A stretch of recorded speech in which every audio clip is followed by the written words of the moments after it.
Welcome to Full-Time Grievers, where we're with you on the journey of healing from losing a loved one. I'm Nathan M. McTague, founder of the Center for Emotional Education. And I'm Selysa Love, founder of Sacramento Reiki Center. We share what has worked for us and for hundreds of our clients, wading through the waves of grief and moving forward with life. First, I want to thank you for letting us have this opportunity, for collaborating with me to create this opportunity to have these conversations. Who knows where this is going to go? Who knows what we're going to do with it? But I think even just having the opportunity to connect and talk about these things with each other, with the wheelhouses that we both bring to the conversation, if you will, it's going to be quite useful, if only for the two of us. Yeah, thank you. I think that we have such different approaches to the same applications, which is so beautiful that we really respect each other's approach, even though we're not of the same approach. I'm really excited to see actually what comes out in this conversation. Me too, yes. And to see where all we can go with it. Yeah. Today are we going to talk about the 5 stages? Is that where we're going to start? Yeah. Debunking the 5 stages. Yes. Great way to emphasize the point there. Yeah. So perhaps we should start with, even though our intention is to debunk the idea of these 5 stages that have become so culturally ingrained in our understanding of grief and grieving, perhaps we should start by explaining them a little bit. Yeah, so I did a little bit of research that the 5 stages of grief were publicized in Elizabeth Kübler-Ross's book on death and dying, which was published in 1969. And she actually developed them in order to explain what people who were diagnosed with terminal illnesses were going through when accepting their deaths. And she never meant them to describe what bereaved people are going through. And it's through an intense misunderstanding of her work that has become the case today. Yeah, exactly. I'm so glad that that's the way that you just laid it out for folks, because I think that's such an important context to have around it. She really didn't intend for it to become the cultural standard for how we expect to go through grief as we experience bereavement. Yeah. And even within that, yes, so she was studying folks who knew about their own terminal illness. They knew they were going to die and they were facing what was going to happen to them and going through what they were going through. Even though she, at the time, indicated that even those folks didn't go through those stages in a linear way, or everyone going through the same stages, still, that's what the culture has wound up having stuck in our minds with.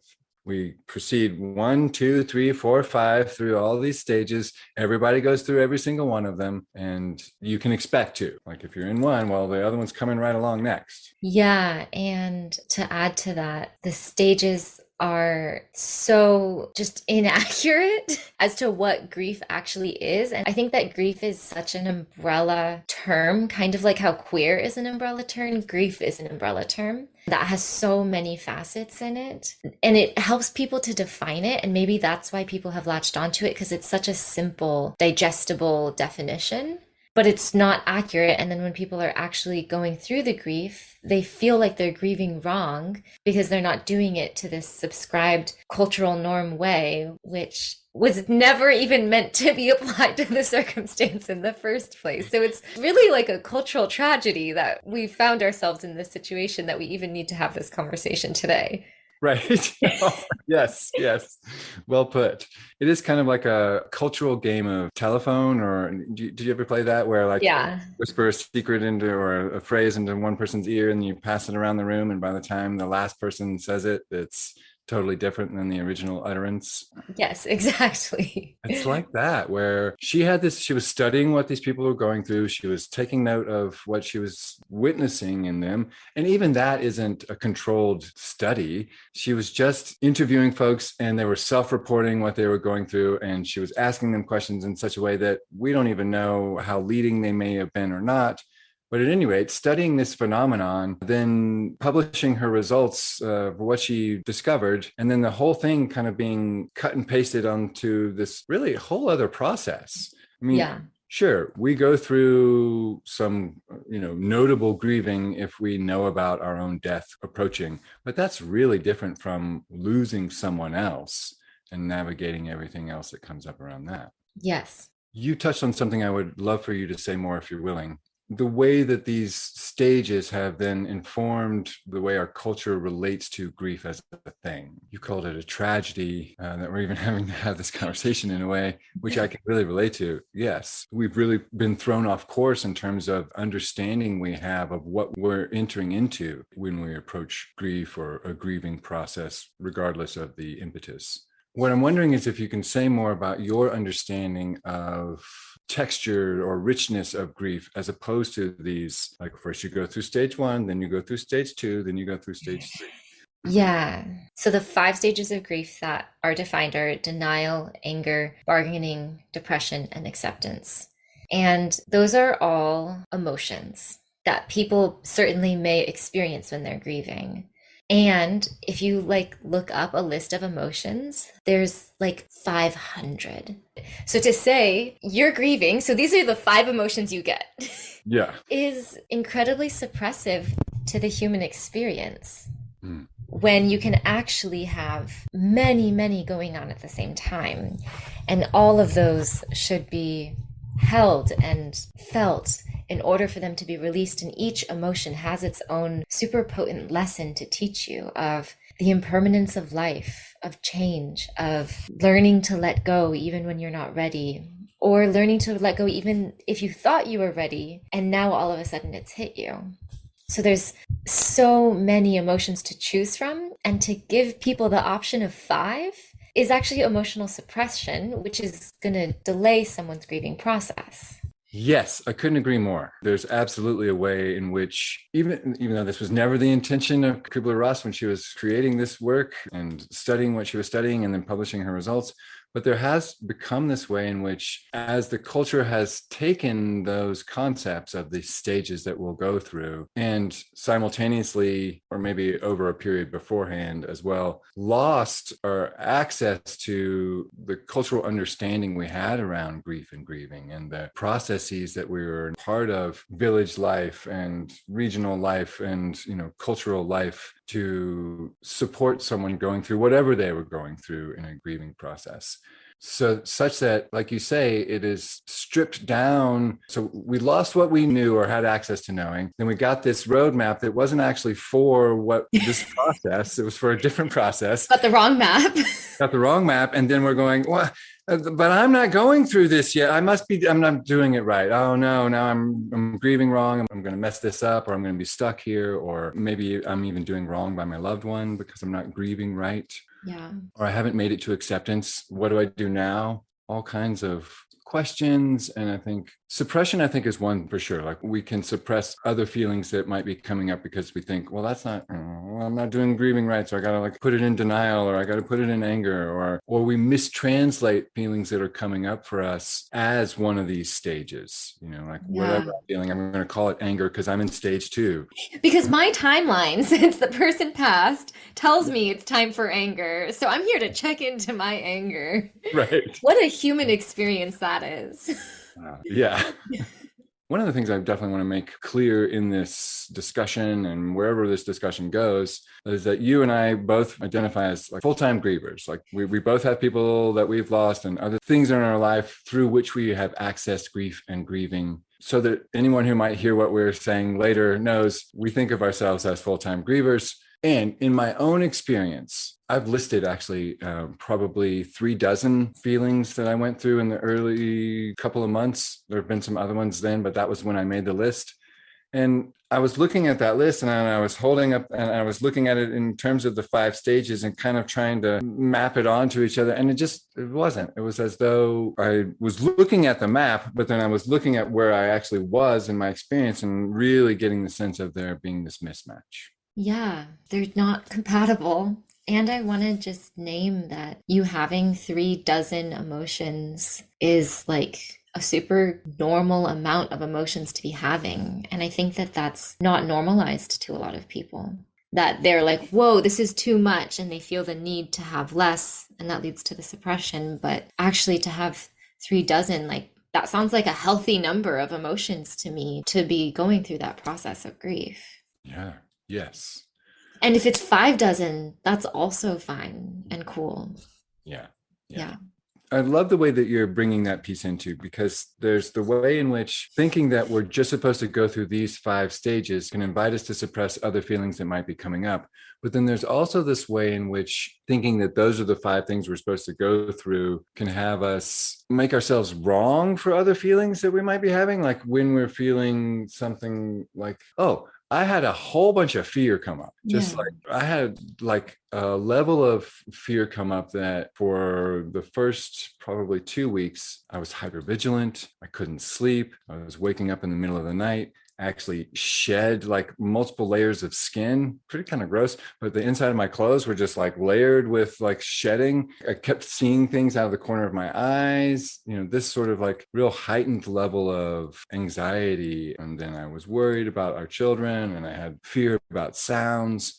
I had this really heightened level of fear that if I was just going through those, looking at those stages and disallowing anything else, there probably would be some wondering, like many of us do, am I doing this wrong? Or is there something wrong with me, the way I'm going through this? I was just talking with someone the other day. They were just like, I'm just having all these meltdowns. Like it's been months and months and months. And now I'm just like this week, I'm having all these just melting down about every little thing. And they weren't relating that to their grieving process. I would ask them, like, is there a chance that that's related to the loss that you have been going through, up to this point? And they said, well, I don't know. I mean, I haven't been thinking. I mean, last week was his birthday. Yeah. So having us question things that are coming up for us, I think, is another level of this kind of suppression. Am I doing this right? Or is there something wrong with me because I'm going through this around the loss? You could almost call it cultural gaslighting. Like our culture is gaslighting our perception of reality. Like the way that you're describing it reminds me of that. Yeah. That gets into something really interesting for me. I mean, I don't think it's in a way of like, shut it down, shut it up, go over there and suppress that. I think it's more like, that's too much for us. So let's tidy it up a bit. Like, I noticed this over and over and over again with folks who were very well-meaning, had a lot of empathy and compassion for me, but they just couldn't stand to hang out with me being upset. And so like a hand on my back, I'm crying, and they're like, it's going to be okay. You're going to get through this. One day this is all going to just be a bad memory. I'm sure he's in a better place. I hope that the memorial has brought you some peace. Like over and over and over again, these messages of, please, dear God, shut up. We can't handle it. Yeah, I resonate with that so much. that struck me pretty deep. Yeah, all of the emotional and spiritual bypassing that goes on because the spectator or the observer or the supporter doesn't have the skills and education to sit in discomfort with you, and therefore tries to soothe in a way that is actually suppressing. When the actual way to soothe is to just be with that person in their discomfort and to be okay with that, and to know that there is a gift in the discomfort. There is a depth, there is a beauty to that process that you completely miss out on if you're just trying to tell them, oh, they're in a better place. That you miss out on the gift of the fear, the gift of the anger, the gift of being there with that person totally present and just being a present, loving, I would say co-regulator, helping that person to co-regulate off of you when you do that. And I resonate with what you shared so much. I've certainly experienced an excruciating amount of that, which really, unfortunately, closes people off to sharing. Yeah, I had that exact experience. I put together the memorial or, like celebration of life, and I had support from some of my family to do it, and they were there. And of course, again, really just trying to support me in the ways that they did know, and combined with, like you're saying, it's not intentional. It's not like anyone's trying to like hurt anybody, but we're not teaching the kind of skills to be with our own discomfort or uncomfortable emotions or anyone else's. And so you brought in the word gaslighting. I think that's actually a really important word to use there. And I think the same thing is happening in almost every situation of gaslighting, which is you're having feelings that it's really hard for me to be with. Would you please stop? So I'm going to argue with your story. I'm going to tell you that's not what's happening. I'm going to bright side it till tomorrow. Like I just like I'll say Bright side, whatever I silver need. line it. Yeah, Yeah, yeah, say whatever I need to get you to stop having that feeling at me. yeah. And it really does. It shows up in these spaces with people who are grieving, I think, especially because it's like a real precipice of so many feelings that are difficult for us to be with. And when we don't have skills to be with and we're trying to support the person, many times the support is just, hey, would you like, it's going to be okay. Like, let's move on. Let's look at something, pretty. Let's think of something, that feels better to us. And that I absolutely had the experience of, oh, well, I guess I can't talk to you anymore. Oh, guess I better just keep this to myself. Oh, guess I'll go in the other room and cry now. Yeah. And I have so much compassion and understanding for folks who that's the kind of and level of support that they can give. And of course, so much compassion for folks who then retract or hold back or go more solo with their grieving process. Like you, I think it's part of this real tragedy that is bigger than any one person's grieving process, but it's something that we're all suffering from around the loss of grieving processes. Yeah. So I think what you're saying is to not put blame on the individual for doing that. But that's, Either individual. yeah, on either individual for doing either. That's what we've been culturally taught to do. And that's not actually a helpful thing to do. That doesn't move the process along. That just isolates the person further, which is the opposite of what they need. So we've talked a lot about what not to do and about how the 5 stages are what not to do. Mm-hmm. What do you think should be done? Yeah, that's a really important thing to consider.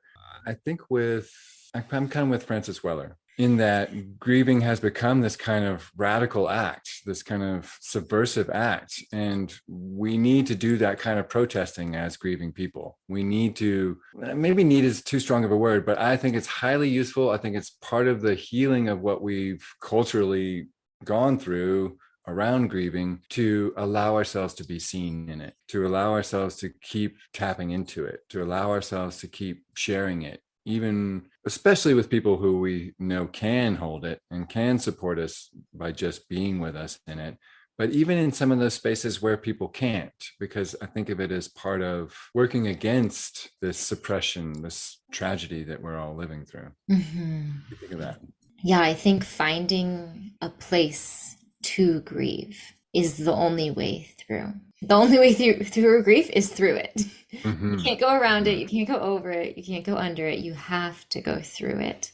And even when you've gone through it, one day you're going to realize that the weight isn't so heavy and you're going to feel like, oh, great, I've gone through it. And then another thing is going to come up. And then you're going to be like, oh, I'm back in the grief now. And I get really sad when people get really frustrated because like, no, I did this. I went through this.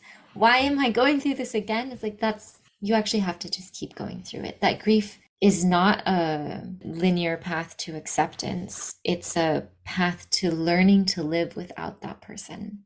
Mm-hmm. And you keep learning that your entire life. Yeah, I couldn't agree more. And I think there's some really important pieces that you bring up there that would be useful for us to say more about. One is, I think grief is a feeling, grieving is a process, right? And like you say, it's not linear, it's long, it's layered, it's multifaceted. And well after we've been through a number of experiences of the feeling of grief, the grieving process continues. Yeah. I've experienced this, even though it's just been a short period since this significant loss I'm navigating now, my brother Edward. I noticed that even without attending to the time, there are things that come up that renew or deepen the experience. For instance, it was after 1 month, and I didn't realize it, but it was on the 1 month anniversary that I had my first biggest release of emotion, where I was, in the living room on all fours, howling and sobbing and melting onto the floor. I didn't know that it was the anniversary until after that process was going on. And then I was like, what's going on? Like, this is bigger and, more intense than anything so far. And then I noticed that it happened to be the 1 month anniversary. And it really drove home for me this point that there is this rhythm, and there's a cycle to it. And there are things that happen that my nervous system is aware of in relationship to this loss that I won't be cognitively aware of, where a new thing will come up and I'll be like, this happened just the other day. I was like, I'm having a really hard day. I don't know why, but I just was. I needed to lean into that and allow it. Yeah. So I think allowing that messy, nonlinear, things are coming up. Oh no, it's a year later and now there's something else coming up for me process to unfold as it does. I like what you say about the rhythm of it. And I want to speak to that because we live our lives in rhythms, whether we know it or not. And I find for me, with the passing of my mother, who passed almost 8 years ago now, her death day, I often actually forget about it. Mm-hmm. And it's actually okay with me that I forget about it because that day happened once. But every single year, without doubt, her birthday is the actual day that the grief hits me.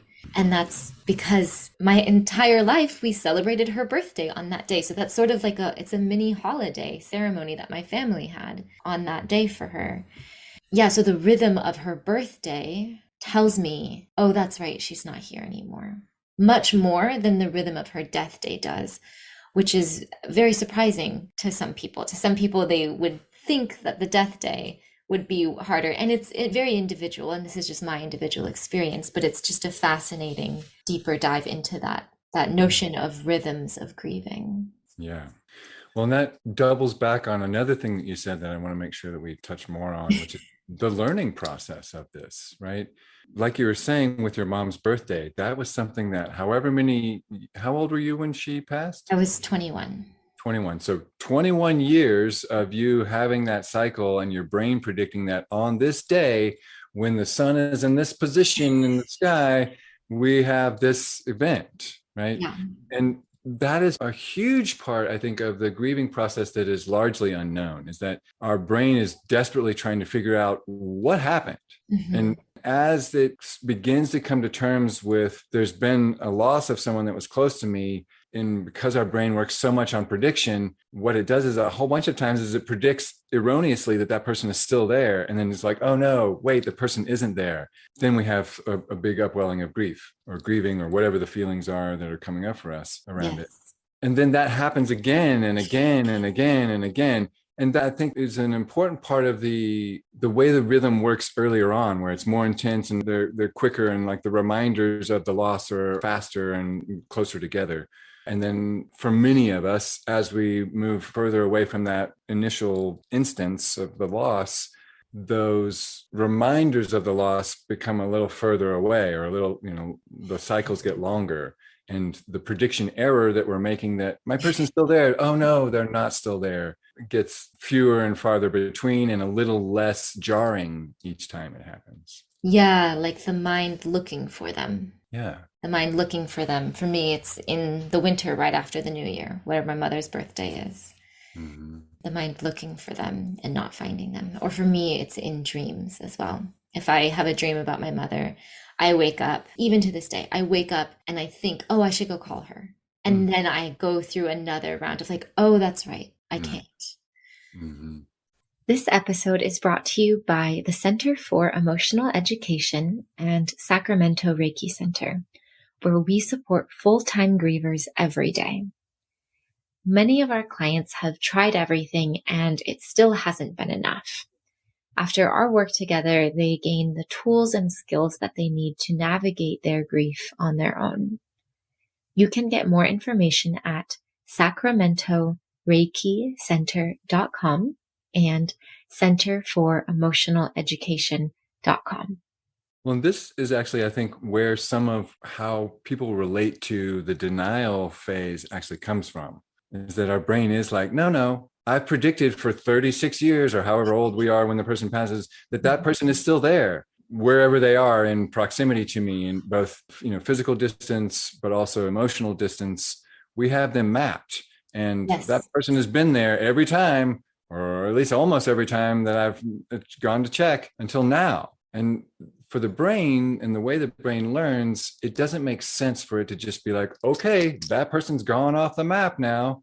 because that's not how learning works for one reason. And because we are predicting so often, and we have predicted so many times that that person was going to be there, in a way, it's illogical for the brain that the person isn't there anymore. And so it really has to slowly grapple with learning that no, really, they aren't there in time and space anymore. They're still in closeness, but not in Milwaukee or wherever they lived. Yeah. Which is why it takes years, Years. not 6 months. Right. Not 5 stages. Not 5 stages in 6 months. Yeah. Years to learn that. Yeah. And so I think, I experienced this at least a month, maybe longer, where I would wake up in the morning and have to essentially kill my brother again. Like, oh no, yeah, he's still dead. And wake up in the next, oh yeah, he's still dead. And there would be like, we did a lot of messaging, and he would send me songs on Messenger a lot, just like what he was listening to. And so there was also this period of like going to Messenger and just expecting that there would be a message, and I would send something because that was just a part of my processing. And I can still feel a little piece of me expects that there might now maybe be a response, even though logically I know that's not going to happen. There's still, I feel it in my brain, a little tiny prediction that maybe he's still there. Maybe he responded this time. Yeah. After my mother passed, I would still call her phone and see if she would pick up. And I did that until the phone line got turned off. Mm-hmm. And I've also heard of other people doing similar things, like sending that person texts, kind of waiting for a reply, and feeling sort of like self-judgmentally crazy about it because the logic doesn't match up with the emotion. But if we validate that as a normal aspect of your brain rewriting reality, Yes, then it's not crazy at all. It's you doing what you've always known to be the way to get to this person, to connect with this person, and learning over time that that's not available anymore. yeah. Well, and I think it's an interesting double part of the process of both our brain coming to terms with the transition that has occurred in the relationship and where they have moved off of the map of time and space, if not closeness. But I also think it's a way in which our brain attempts to preserve the lost person's place in us. Like they're still a part of us, and they will continue to be a part of us. In Yeah. fact, we become the home of their physical existence on this plane once they pass because we hold them in our brains. But we're also learning that they're not in physical time and space anymore. So this like reaching out and finding again, I'm not getting a response. And then reaching out and finding again, I'm not getting a response. I think it's an interesting way in working both of those processes. I do think it's really important to normalize that kind of behavior. I've spoken Yeah. to people who are Yeah. like, I thought I was crazy for doing that. I thought I was the only one who did that. Yeah. Yeah. Nope. We're Nope. all doing it. Right. And I think it's useful to keep right on doing it. Yeah. Debunking these 5 stages, we've talked about some things we think are important to do. Are there any other things that you think that it's important that we do or that we make space for that currently might be one of these things people ask themselves if they're crazy for doing? Yeah, I think I could talk about that for a long time. The first thing that comes to mind, and I'm going to have to oversimplify it for the sake of not writing a book about it, is just the art of experiencing your emotions. And so the way I do that in my professional work is by getting people into a very stable nervous system regulated state first, and then letting their emotions come out, and then finding them in the body and letting them fully sit with them in the body for as long as they want to come out. I truly believe that emotions are physical sensations that our mind has assigned labels to, and that the label is of the mind, but the emotion is of the body. And letting them experience the physical sensation, labeling it helps, but also describing it helps. Just experiencing it, and in this case with another person there, so that if the nervous system gets deregulated, to push pause on that, to go back to nervous system regulation as the foundation of experiencing it. And then this magical thing happens where the emotion releases. And it does not release forever, but it releases for that day. And doing that over and over again, eventually the burden isn't so heavy anymore.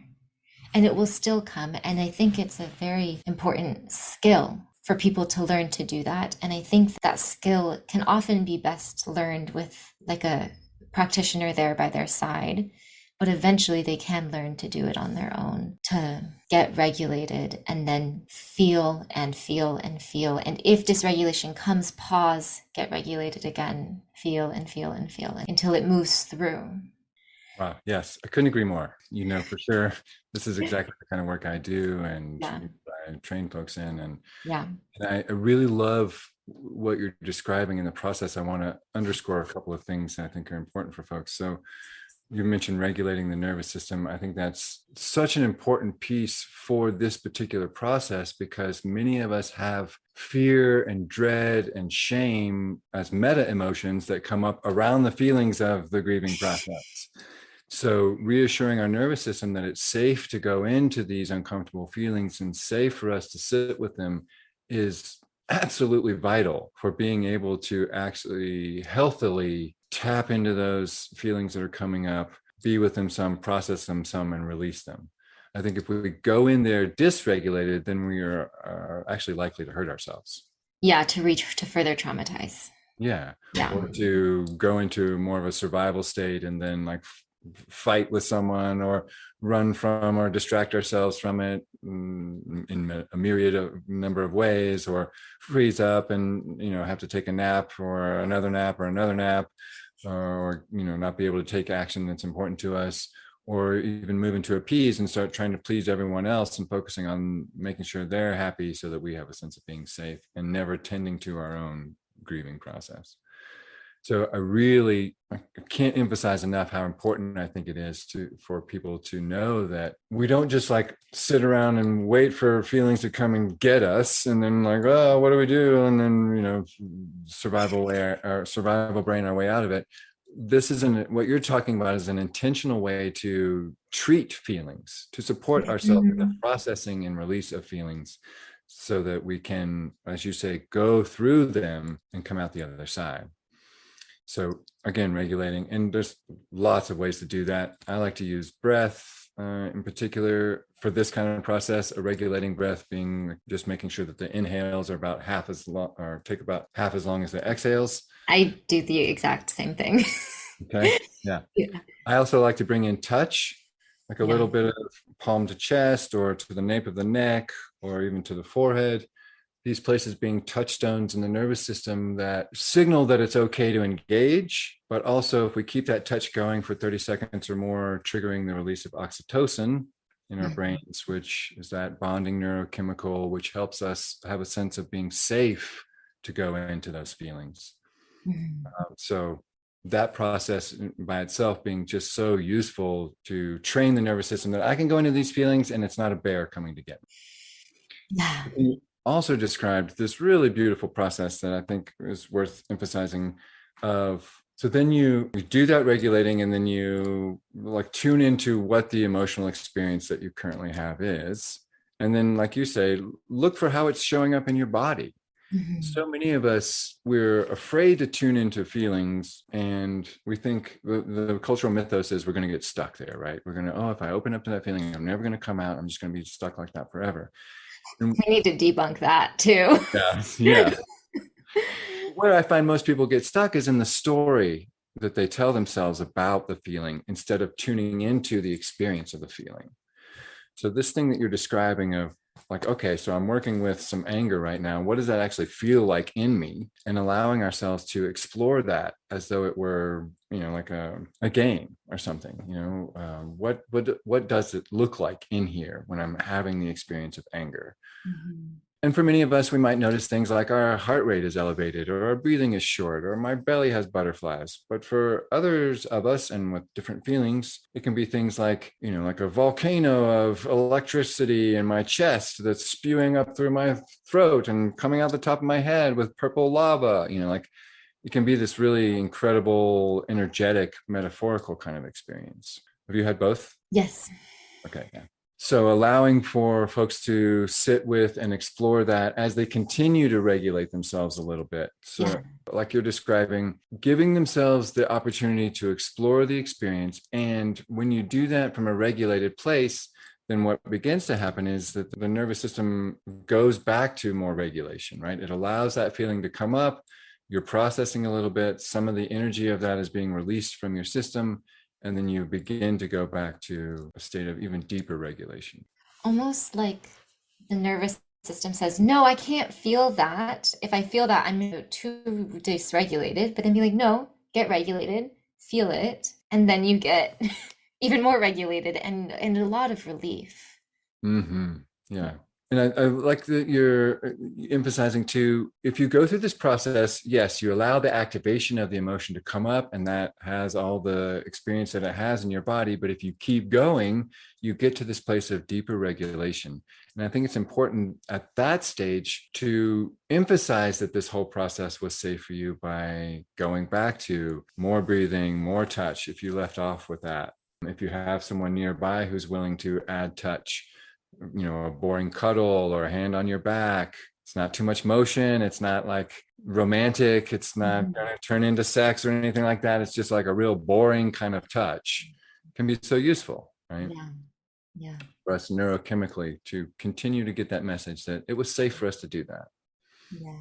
I also like to do a thing in combination with what you're describing, which I think is so potent for folks. And if they only did that process you described as a repeating thing that they do throughout their grieving, it's going to be beautiful and potent and enough probably to work with. But for those of us who like to a level deeper, I think it's also possible in that process to have a little period after you've sat with the emotion to kind of do a thing I call squeezing the sponge, where you do some intentional emoting strategies, like you actually push on the feeling a little bit. So you might hold your body in a posture that goes with the feeling, or make a motion that goes with that feeling, or make a sound that goes with the feeling, or even say some of the things that that feeling doesn't get to say in polite company, or combining the two and writing them out. Or I know this is in your wheelhouse, bringing in an energy, like some folks do a Qigong clearing. You can do Reiki on yourself. You can do shamanic energy transference. If you work with energy, that can be a really beautiful place to bring in a ritual emoting strategy right there too, as a way to, again, like keep the tap open a little bit longer, essentially, so that a little bit more of that emotion has a chance to move. Yeah, I think what you're describing, I like to do that through dance. Yes, it's a beautiful way to do it. Yeah, like just like a free form. I often do it like at an ecstatic dance event in my local community. I can get into that state of, oh, what's this emotion? And letting the emotion come out in the dance. And I will howl on the dance floor. I will yell. I'll do some like gritas, we call them. Letting it all flow on the dance floor is really, and I actually refer a lot of my clients to go to ecstatic dance for that reason. I'm like, okay, now you've done this with me. Go to ecstatic dance this Friday. And it's also really beautiful to run into my clients on the dance floor. And we're just like in our processes. Wow. And for people who are not comfortable with dancing or dance spaces, because I know it's not everyone's cup of tea, I really, really love what you proposed as well. Yeah. Well, I like being able to do it, in a space where I know no one's going to be bothered by it. I can be as loud as I want, weird as I want, and do whatever I need to do to really move with that feeling and express it at a higher level. But I also really love this idea of doing it in community, right? This at ecstatic dance, or as Francis Weller talks about, having grief ceremonies, grief rituals where we gather together and allow the movement of these feelings in concert. I think it's definitely something we've lost and can be such a potent way to work with it in a context that can be where you can increase the meaning. Yeah. And there's a beauty to being witnessed, which kind of ties back into that piece of people suppressing your emotions, bypassing your emotions, telling you that it's going to be okay, and about how that's actually not being witnessed. But doing it, actually grieving in community is being witnessed. which is the sensation of being seen, which is such a fundamental human need to be seen. Yeah, I couldn't agree more. Yeah. And I think particularly in this process of coming to terms with the loss of something or someone that was important to us, whatever our gateway is to the grieving process, like some of us come to it, we should talk about this another time, but like whether it's losing something or a trauma that we went through or some other, bereavement, there are lots of ways that we can approach grief, and having this opportunity to be witnessed in it.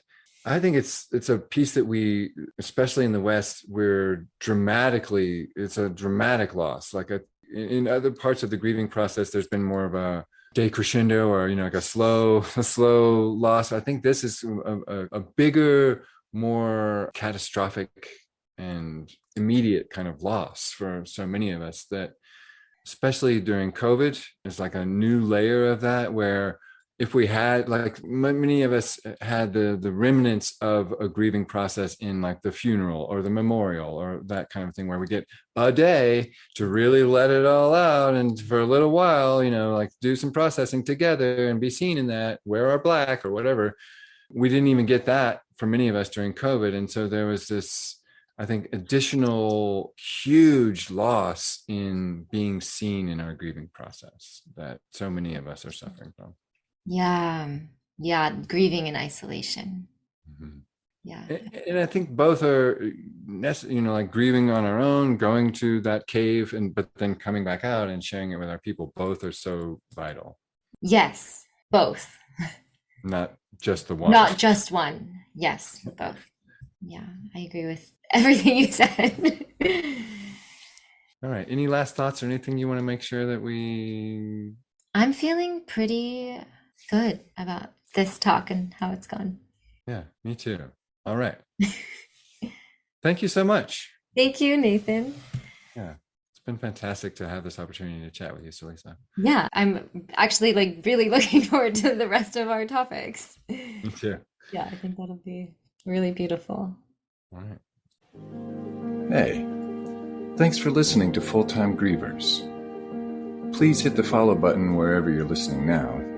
And if this episode made you think of someone, we invite you to send it to them. They could probably use it. And don't forget to get your free Receiving Support While Grieving guide in the show notes below.